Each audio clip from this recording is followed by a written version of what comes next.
Hi, everyone. I'm so excited to be here today to have a nice chat with Niko Pfund from Oxford University Press. I'm Heather Staines, a senior consultant for Delta Think and the director of community engagement for the Open Access Data and Analytics tool. It's wonderful to be able to have these conversations with speakers from Charleston. We all wish we could be together, but in these ever-changing times, the next best thing is to get together and have a nice little Zoom chat. So let's go ahead and get started, Niko. Maybe you can tell us a little bit about your background and how you got started in scholarly communications. Yeah, first of all, thank you so much for having me. I'm thrilled to chat. I should also say, just as a quick aside, I just returned from Provo, Utah, where I was on campus at BYU, hosted by Rick Anderson, and our concluding conversation of the visit was basically about how much he was looking forward to going to Charleston, how much I was regretting not being able to go this year. So it's certainly a fixture on the calendar of anybody in scholarly publishing in the library world, and so I look forward to returning there hopefully next year. So very nice to be with you all. In terms of how I got my start in the industry, it was, as is the case with so many people in publishing, I wanted a job. I realized that I didn't want many of the jobs that were out there. I didn't want to move back into my parents' house, love them though I do, in a suburb of Northern Virginia. And so I just began applying for jobs left, right, and center. And actually, I applied for a fellowship with the columnist R.W. Apple Jr. At the New York Times, and was nominated by my alma mater, then college, to be its applicant. There are 7 schools that were allowed to send one applicant. And the same day that the Career Counseling Office told me that this was the case, and I was thrilled because it was a quite extensive and intensive process of writing essays and so forth, the Times called them to tell them that they'd actually canceled the internship, which at the time paid the princely sum, I recall this very clearly, of $22,000 a year. So it was a very much a kind of peaks and valley day. And I then, in a hot panic, sent out a variety of letters to people who I had some tenuous connection with, or not, had some tenuous connection with somebody they had a tenuous connection with. And one of those letters ended up with a woman named Valerie Aubrey, who was the law, politics, and sociology editor at Oxford at the time. And I drove down in my friend Tom's blue half-ton pickup truck, having never been in New York, and interviewed in spring break, and then started working at Oxford a couple of months after graduating from college. And it was as an editorial assistant. And it was a very stimulating 3 years. I think my trajectory in that job was not dissimilar to that of many people who take jobs such as that. You spend the first portion of your tenure feeling completely out of your depth, not knowing what's going on. You know, the word colleague feels weird in your mouth because you have never worked I have never worked in a full-time professional environment such as that. And then over time, you get, your bearings and your sea legs and all that. And then over the course of a couple of years, you start to wonder whether there might be a different kind of job that's a little bit less administrative, and you start to have your eye on other jobs in the industry. And so for me, one of the pivot points of my life was when I was offered the job as an editor at NYU Press about 3 years after I started at Oxford. And that was a very happy moment indeed. And I believe that's where we first met. So that goes way back in those days. Fantastic. I think that your story will resonate with a lot of folks getting started in scholarly communications. There are a lot of what I call accidental professions, and particularly where you end up in a department because there was an opening there. And then later on, hopefully your horizons are widened a little bit to what else is happening.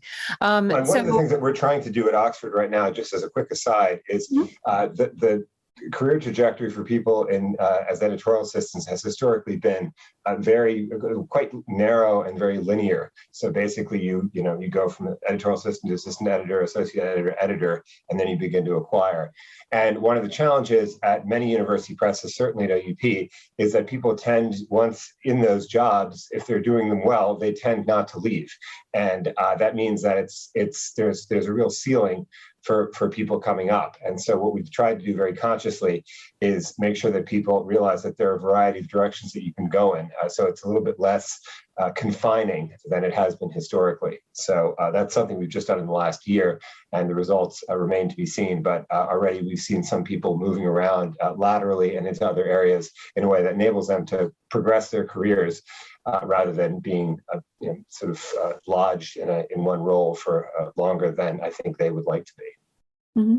I guess the opposite side of that there are some places that don't promote editorial assistants at all, and you have to kind of hop around to move up the ladder. So it's wonderful to hear that everyone wants to stay at OUP. Before we get started, I do want to talk a little bit more about early careers in the profession. Can you tell us a little bit more about what your current role entails, and kind of how do you spend your days?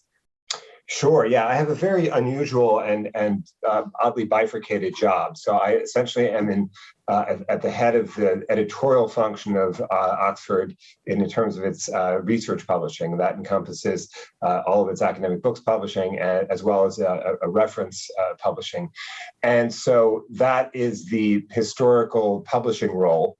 And that is, I continue to be closely involved with the acquisitions decisions, with the devising of editorial strategy. And of course, when you publish the size program that we do at OUP, there are almost always things that come every week, up that you may not have anticipated, and that takes a fair amount of time.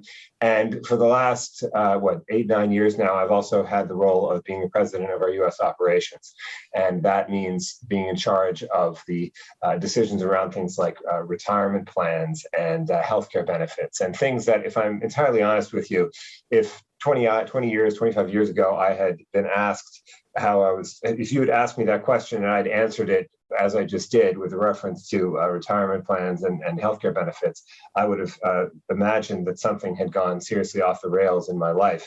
But I think that's decidedly, I don't feel that way at all, in part because once you become engaged with those sorts of plans and you realize the inextricable connection to the decisions you're making there and the welfare of your colleagues and the future lives of your colleagues, not only a few years hence, but in the twilight of their working lives and in their post lives, it acquires a completely different aura to it, and the sense of stewardship that one tends to feel then is rather front and center and very pronounced. And as a result, I've actually found some of those discussions and debates of how you prioritize these things, how you prioritize benefits versus salaries, how you try to nudge people into saving as much as possible and contributing as much as they can afford to a plan where the press matches contributions, things like that. And there's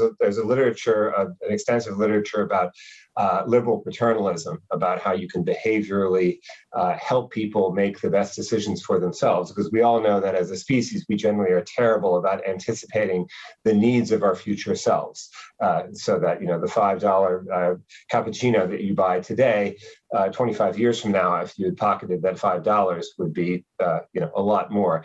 So that's become a part of my life that I actually find hugely interesting. And then, of course, over the course of the past couple of years, with the pandemic, there have been logistical and operational aspects to this that we could never have anticipated.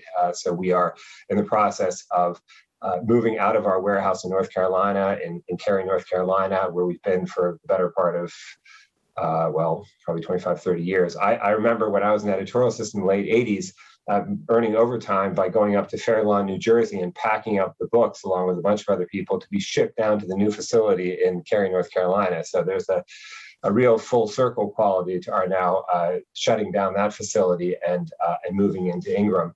So that's a big move, and that's in large part prompted by the decline we've seen in institutional print sales to libraries. We've seen a dramatic decline over the course of the past 24 months, even as print as a format has held up in other arenas. Libraries that have voted with their feet and their wallets, and we're certainly seeing a significant decline in print there. And I've come to think of that decline much like many of the phenomena that have been compressed, or the changes that would have been more gradual without the pandemic, but that have been absolutely accelerated as a result of the pandemic. I think of that a little bit like the DVR function on your television. Once you have a DVR functionality, you tend not to go back. And I think that's probably what we're facing with a lot of the high-level research monographs, the specialized scholarship that we publish.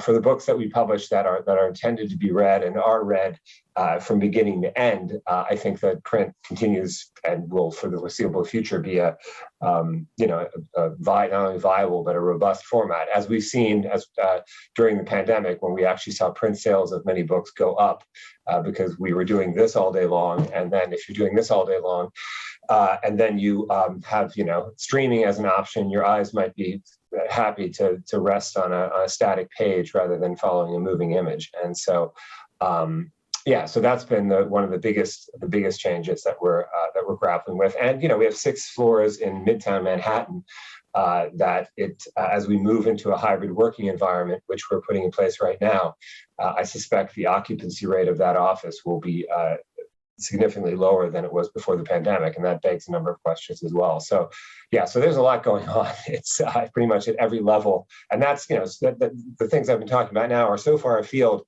from the kind of publishing strategy questions that one thinks of when one thinks of how do you spend your days as a publisher, and there's of course a lot of that as well.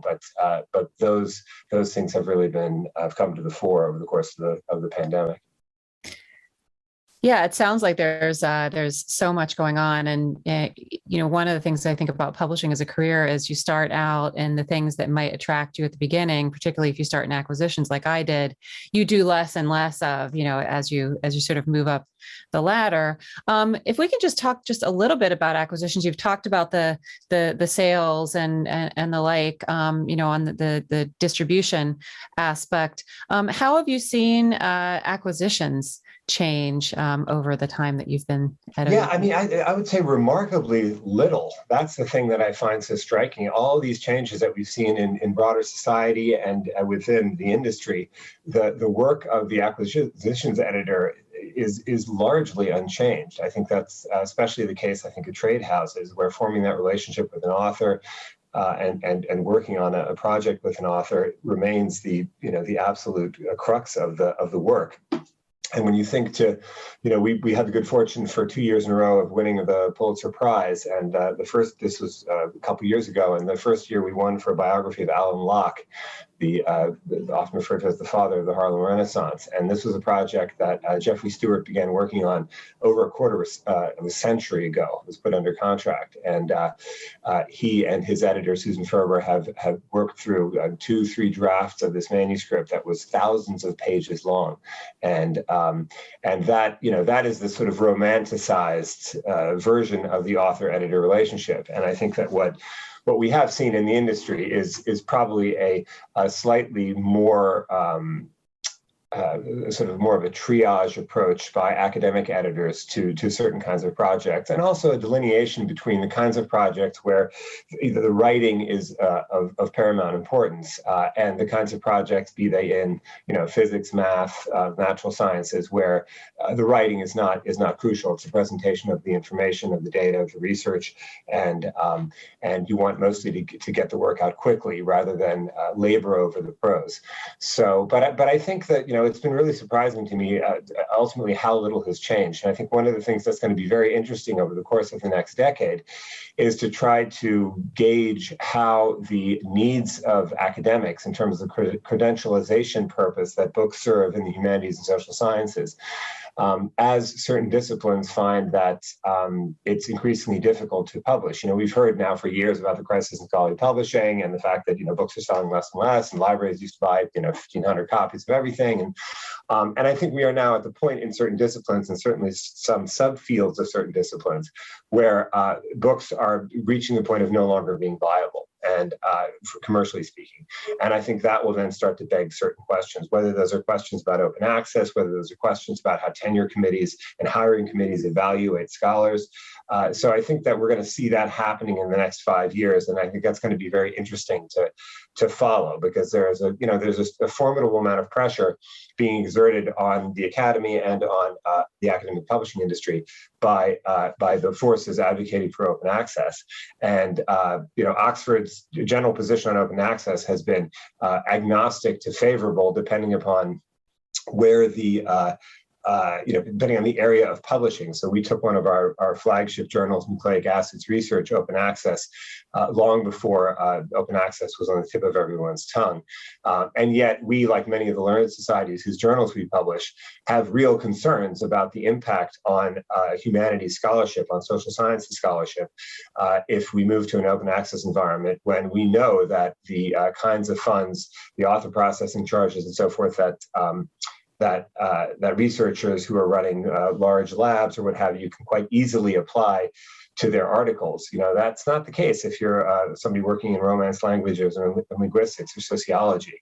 And so I think that it risks not only introducing, but both introducing new inequalities and amplifying old ones if it's a kind of pay to play world. So it's going to be really interesting to see how we make our way through this. And what I'm happy with is that we seem to be now at a stage where people are moving past some of the dogmatic binaries that have dictated this debate. This notion that publishers are necessarily crouched in the corner defensively, trying to keep the forces of open access at bay, when in fact, again, a lot of publishers have been I've been perfectly happy to proceed with an open access model. And standing from my vantage point, if somebody were to provide a guarantee of reliable funding that would support the work that we devote to books, and say at the point of birth into the world, that project then becomes freely available online, I would take that in an instant. But I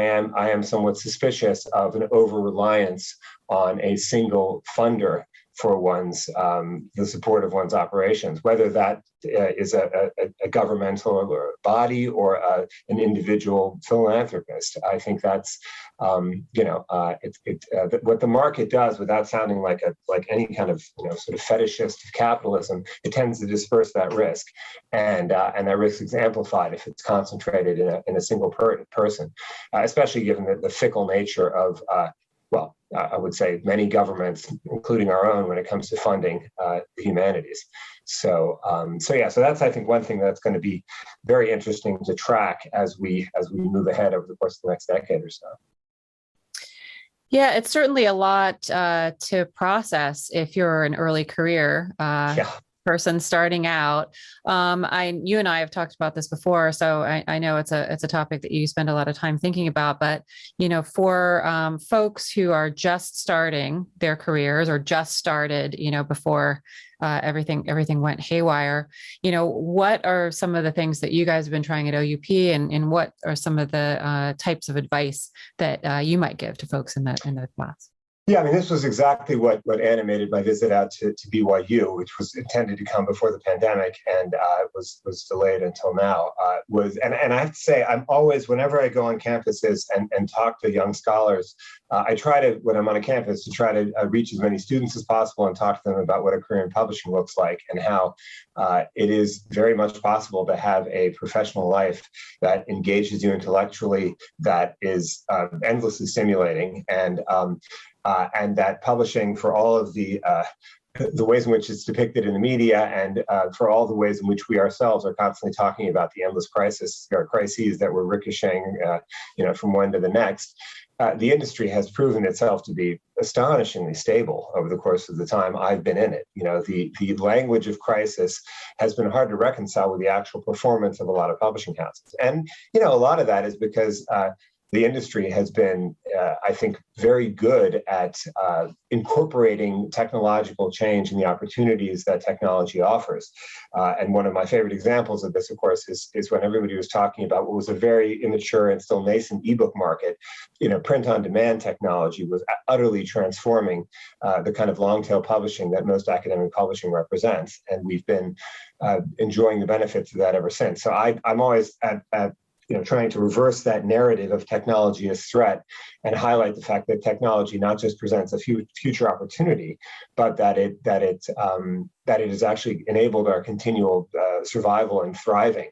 And that's not to overlook the areas where technologically driven efficiency has proven to be very challenging. So take the higher education textbook space, where the creation by Amazon of first a global rental market out of a large number of used book markets that were very parochial and local, but then subsequently the creation of a global rental market, right? With the move from used books to rental, used books was hard enough. Rental changes the equation altogether. So I think we're really in the process right now. I think we're still in the early days, but of what's going to be a radical transformation of the ways in which publishers provide pedagogical materials to students. And I'm a huge fan of some of the inclusive access experiments that we've seen, where people are trying to work directly with administrations. I think Indiana University it was the pioneer of this, and to say we're going to provide these materials in a way that is more environmentally friendly, that is more sensible to the students, because I do think that the market exhaustion with the constant cycle of revisions and the $250 textbooks just reached the point that it was not sustainable anymore. At around the exact same time, Amazon created these rental and really perfected the used book market. So it was a kind of a perfect convergence of factors. But I think so that's the one side of it. And I think to your question about young scholars, I'm always struck when I give a talk on campus how little some people know. I think that it is, the way in which young scholars learn is often from their mentors, from their advisors, and one of the key terms that comes up a lot in scholarly publishing, if not explicitly, but certainly in practice, is something that Dave McBride, our politics editor at Oxford, refers to as path dependency. That people want to publish with the place that their advisor published. Advisors want people to publish in the series that they edit or with the publisher that they themselves have a relationship with. So there is this really quite embedded self-perpetuation of existing practice, and sometimes that existing practice simply does not correspond to the realities of what's happening in the actual publishing world, and even in the world of academic research. I'm forever trying to get scholars to reconcile the two parts of themselves, which I understand is very difficult, because on the one hand, when you're an author, you want certain things. You want a pretty jacket. You want books to be reviewed and advertised. And yet, as a researcher, that most of your scholarship, most of the work that you do is conducted online. And so trying to say it's much more important for the things that you may not see at all, that are rendered invisible by the process, such as search engine optimization. I was having a conversation with Nick Thompson, who is the new CEO of The Atlantic, and he's previously been at Wired and at the NewYorker.com, and where at both places he created essentially, or helped create, the paywall. And I was asking him, how at a place like the New Yorker and now the Atlantic, how do you bring your writers and technology together, right? This is, of course, a question that has been with us for a long time. But his answer was that basically he just asks the writers to do what they do, to write. And then he says, but once you've delivered it, we take it over from the standpoint of optimizing the content for maximum exposure, discovery. And I thought that was really interesting, very helpful, because I think it's hard enough for us as publishers, it's hard enough for me to keep up. The idea that if you're an assistant or associate professor of political science or ethnic studies, and you've got papers to grade and courses to teach and advisees and all this, the idea that you should be encumbered with the job of keeping up with the pace of change, technology-driven change in publishing, is really it belies the reality of the hours that people have in the day. So I think one of the things that we as publishers need to do a better job of, and I hope I can say this without sounding the slightest bit patronizing, is to provide tutorials to our authors about what's happening and why, and what are the things that they need to think about.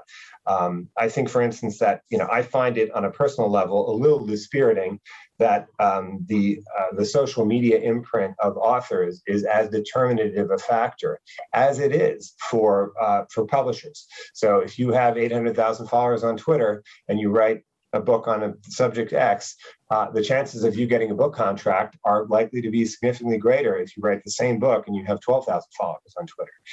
That's just the reality of it, because publishers, look at that at your Twitter flock and say, if we can convert a small percentage of that into book sales, then that is something we know we can do. So because the act of building up a social media profile seems to me in some ways almost entirely antithetical to the practice of scholarship. One is short, episodic, snarky, clever, and the other is long-term, thoughtful, deliberate.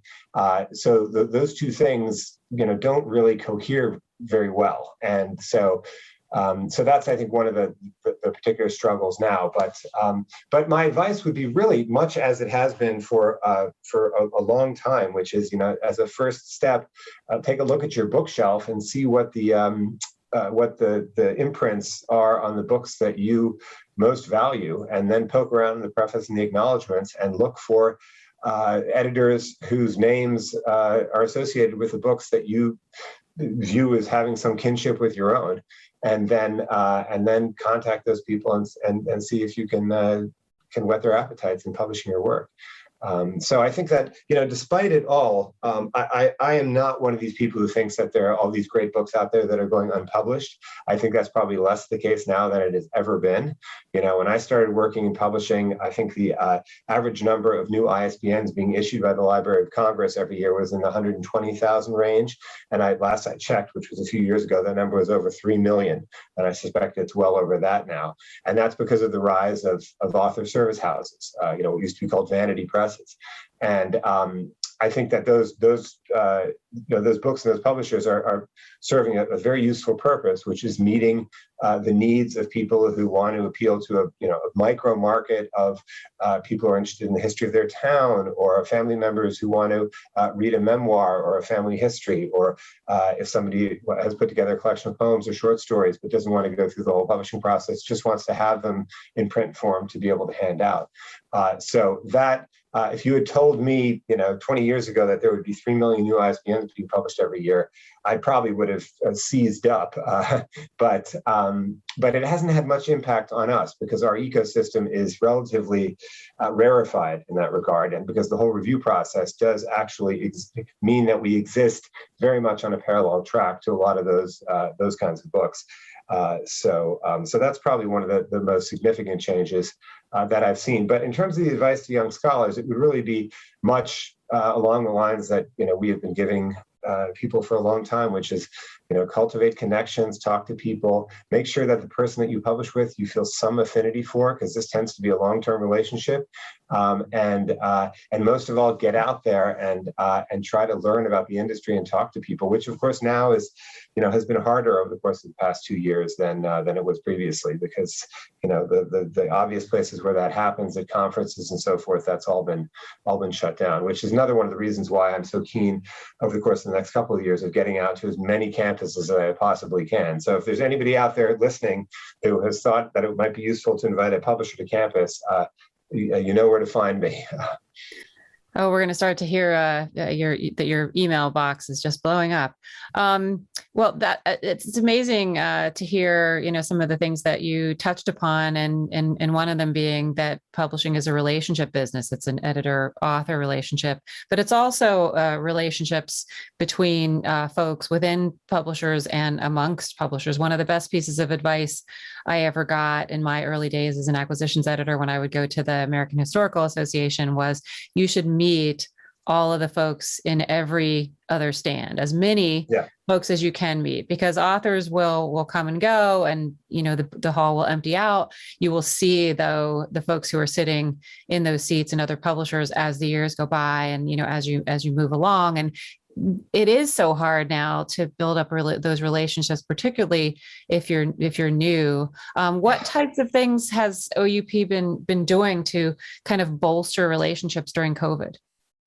Yeah, that's a really good question, Heather. And it goes I mean, not a week has passed in the past year where I haven't had, several conversations about that exact topic. I think just to touch before I go through some of the things we've been doing, just to touch on the one point you made there about the community of people that you exist in. It's one of the ways in which I feel a great sense of fealty with the library profession, because when you go to a conference like Charleston or the AHA or really any conference that I tend to go to, what you find is people who are, generally speaking, lovely people, sometimes a bit eccentric, but they're all motivated by the same things. They don't want to be bored. They want to learn things. They want to make the world a better place in some modest way, and they are seemingly, unfailingly enthusiastic about the work that they do. The kind of late career exhaustion that I think one sees in a lot of different professions. I mean, certainly it exists, I suspect, in the library world as in publishing, but I think there's less of it than you see in some other industries, and part of it is because I think it's a privilege to hold these jobs. It's the idea of being an editor at a major publishing house in a core discipline strikes me, as it did 25 years ago, as an enormously desirable place to be and a job to wake up to every morning. And when talking to Rick Anderson in Provo over the weekend, and he was saying, I have to say I was dazzled by the campus and by the earnestness of the students and the sense of engagement and the sense of interest and the lack of ironic detachment, which was really striking. And so I think cultivating that is something that I think we do in both professions really, really well. And it's because both professions exist in the pursuit of something other than self-advancement and self-enrichment. And I think it's very sustaining over time. So and precisely for that reason, to your question, I'm preoccupied by making sure that this group of young people coming into the profession right now, that they benefit from all that. And I think it's especially the case because what my worry is, at a time where the publishing industry seems genuinely serious about diversifying, for the first time in the time that I've been involved in for the first time in my professional life, where you really get the sense that this is not, a passing thing or something that people are doing for performative reasons, but because they really believe that not only is it the right thing to do, but it's the right business thing to do. And I think those two things are crucial to distinguish. I'm worried that the people coming in will not see these and be exposed to these vibrant communities and these, hard to categorize, interesting people that are what has kept me in this industry with great enthusiasm for decades. So we've been creating all sorts of advisee systems, buddy systems. Everybody who starts is assigned to somebody who is responsible to essentially make sure that they acclimate well and are onboarded, as we now say, well. The other day, we had a group of people who got together at a subway station in Brooklyn and walked into Midtown for a couple of hours, and the only requirement was that everybody have at least one conversation with somebody they'd never spoken to before.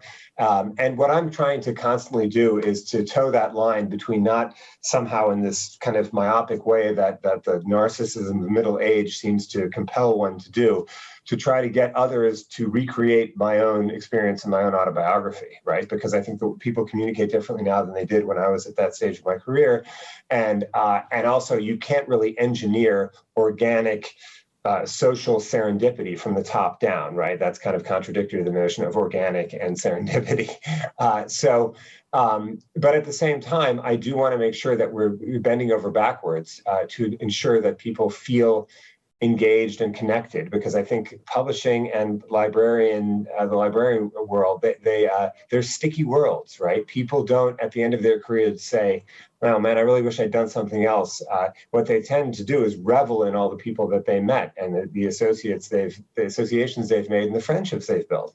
And that's something that I feel like it's absolutely incumbent on all of us to try to ensure that people entering the profession right now see and experience. Because to me, it's one of the most delightful things about our industry is that the fact that it's not a question of work-life balance, but that if you can blend your work and your life life together in a way that is, again, organic and feels comfortable and natural. That, some of my closest friends are people I published 25 years ago.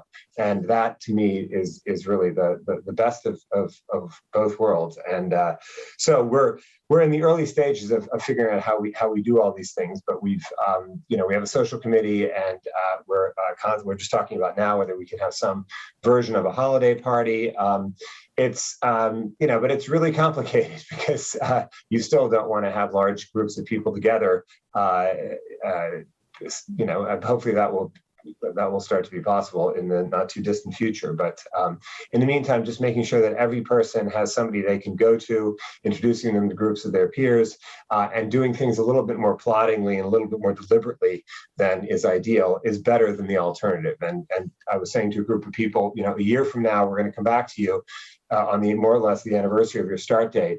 And we will be successful if at some point during the year, all of you felt like, just leave me alone. Like, I'm fine. Just let me do my job. I just want to do my job. I don't have any questions. I don't know what I want to do with my life, but I know I have these resources available and I appreciate it, but I'm good. Then we will have actually done as well as we can there. But yeah, it's, none of us have ever gone through this before, so we're all making it up as we go. Mm-hmm. So you've talked about some of the things that you've been excited about recently, open access, inclusive access, different models like that. But when you think about maybe the near term, maybe the next 5 years, are there other developments you're kind of keeping your eye on that kind of get you jazzed to keep going? Yeah, I mean, one of the things that's so great about publishing is that it's endlessly renewing, because it's always interesting to see how different books do in each season, right? That's kind of a rote answer, but it is no less true for being an obvious response. So, we're right now publishing a biography of Fannie Lou Hamer. We're publishing a new book by Tom Nichols called Our Own Worst Enemy, about the assault on modern democracy from within. Just this past, I have it right here, just this past Sunday, Joe Klein wrote a long full-page piece about Albion Seed, a book that we published about 20 years ago, and that talks about the origins of these geographically based divisions in this country that are tied to the nature of where immigrants from England and other places came, and why their cultures and traditions actually were, how they were replicated here, and how they're in evidence at the present. So that is, oddly enough, it becomes more interesting to me every year, because it's become so much more fragmented. The ways in which books can succeed has changed so much. It used to be that you get a review in the New Yorker or the Economist or the Atlantic or what have you, and that is what propels the book forward. And now there are just so many different iterations of this. And I think what's going to be a challenge for publishers in the commercial world, obviously have realized the power of TikTok as a platform. I struggle a little bit, again, for the previously stated reasons about the kind of atomized nature of some of these formats. But I'm very curious to see how we as publishers will move from an era where we were very focused, almost singularly focused when it came to measurables, to metrics on sales, and move to an environment where usage actually comes into play much more so. And I think in that regard, books would be well served, research books, academic books would be well served to replicate some of the experiences of journals, where the relevance, as evidenced by the impact factor, is something that people are looking for, and move away from this notion that a lot of our books are going to be in independent bookstores, which obviously Oxford puts a lot of books into independent bookstores, but they're still a relatively small slice of our overall publications. Beyond that, I think that right now my biggest preoccupation is not actually about publishing per se, but it's just like, what is work life going to look like? What is Midtown East going to look like? What is the city going to look like? What's the tax base going to look like? You go below 14th Street in Manhattan, and it is just booming with life. All the restaurants have turned inside out. There are people everywhere, and you have areas that are certainly challenged. Soho, the financial district, absolutely. But the area between, seems to me, 23rd and 58th Street is the one where, there is so much office space available right now in Manhattan, and what's going to happen to that office space just from a, kind of a Jane Jacobs urban planning standpoint, I think is going to be fascinating to watch. And again, that has nothing to do with publishing, but it has bearing on my publishing house. So that's a significant factor. I'm also really curious to see how the world of reference evolves. We've made a big bet on creating a number of online encyclopedias, and I'm thrilled with how far we've come in a very short time. And I think the creation of these discipline-specific encyclopedias online is a very significant development. I'm not like plugging our work here. I mean, I guess I kind of am, but what I'm just interested to see is how how those resources are used, how people view them, how that varies from discipline to discipline. I think that's going to be really just a major factor.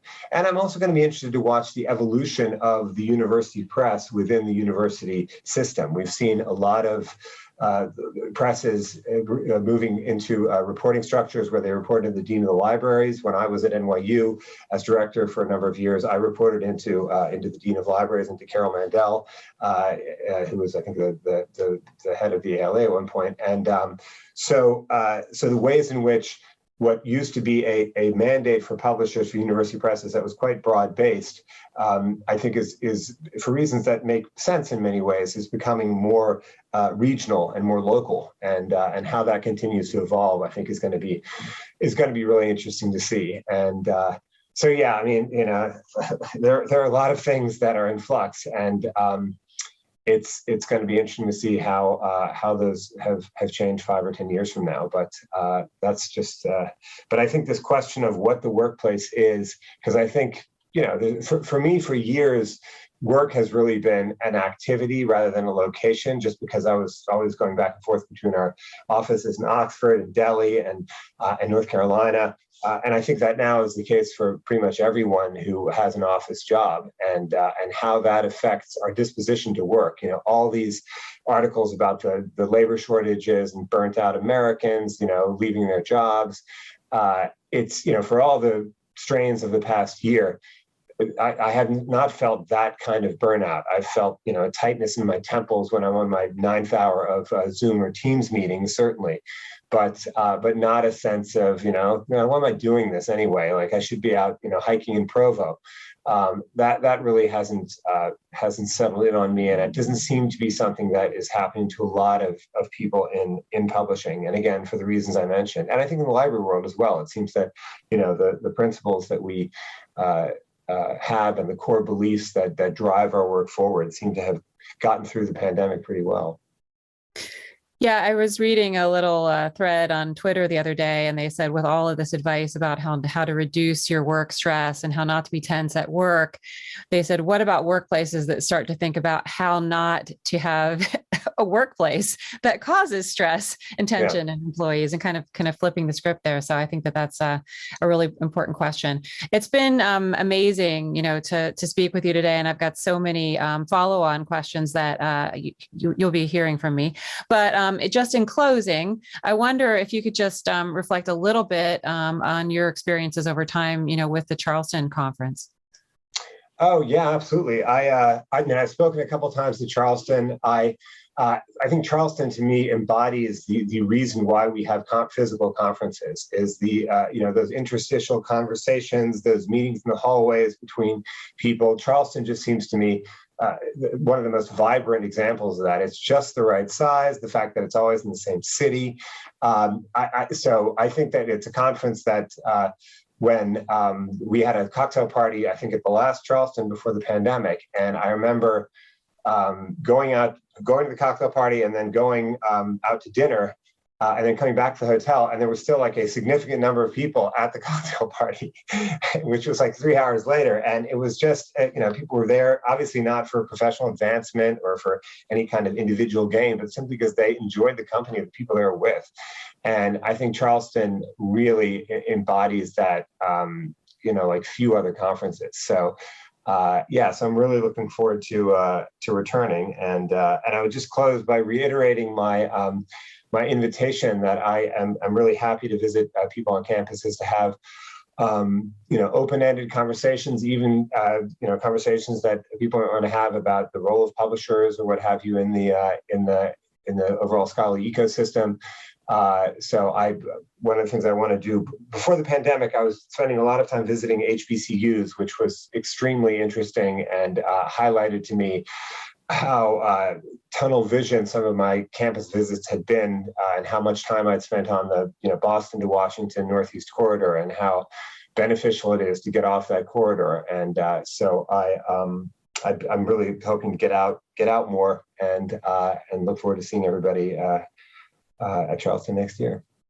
Great. I'll just put in a plug for please visit some large community college systems. My younger son is starting there, and I think a lot of the essential workers that we've come to depend upon as a result of the pandemic start, and now even go back and return for degrees via those community colleges. It's very Amen. My mother was taught German at Northern Virginia Community College for many years, so you're preaching to the choir on that one. So. Great. Well, thanks so much, Niko, and I look forward to continuing this conversation in person when the next time our paths cross. Yeah, right on. Sounds good. Thanks so much. Thank you. Take care.